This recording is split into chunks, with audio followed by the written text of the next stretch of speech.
இவர் சொன்னார், இவர் சொன்னதுனால நான் வந்து இந்த திட்டத்தில் நான் வந்து என்ன பண்ணேன் அப்படின்னா சேர்ந்தேன்.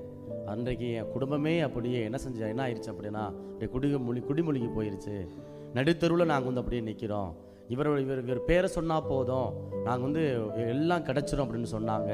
ஆனால் அவர் பேரை சொன்னப்போ தான் இன்னும் எங்களுக்கு வந்து பயங்கரமான அடியும் பயங்கரமான வேதனையும் எங்கள் வாழ்க்கையில் வந்து வந்தது. நாங்கள் இன்றைக்கி வந்து அப்படியே நில குழஞ்சு போயிட்டோம், என்ன செய்யணும்னு தெரியலை. அப்படி என்ன பண்ணுவாங்க அப்படின்னா உலகத்தில் இருக்கக்கூடிய மனிதனுடைய பெயரை சொல்லி மனிதனுடைய பின்னால் போய் அவருக்காக நிறைய அவமானங்களையும் நிறைய தோல்விகளையும் நிறைய இன்னல்களையும் நெருக்கடிகளையும் வந்து அனுபவிக்கக்கூடிய மக்கள் வந்து ஏராளமான பேர் இருக்கிறாங்க.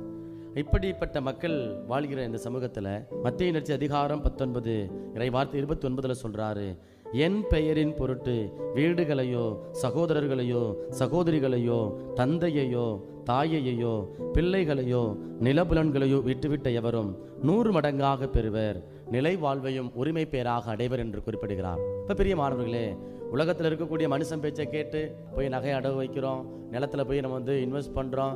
கடைசியில் பார்த்தோம் அப்படின்னா அப்படியே கையை கட்டிக்கிட்டு யார் பேர் நம்ம வந்து நம்மளோட பணத்தை கொடுத்தோமோ நகையை கொடுத்தோமோ அது வருமா வராதா அப்படின்னு முழுப்பிதிங்கி போகிறதுக்கு பதிலாக நம்ம என்ன செய்யலாம் அப்படின்னா எதை செய்தாலும் ஆண்டவரின் பெயரில் செய்வோம்.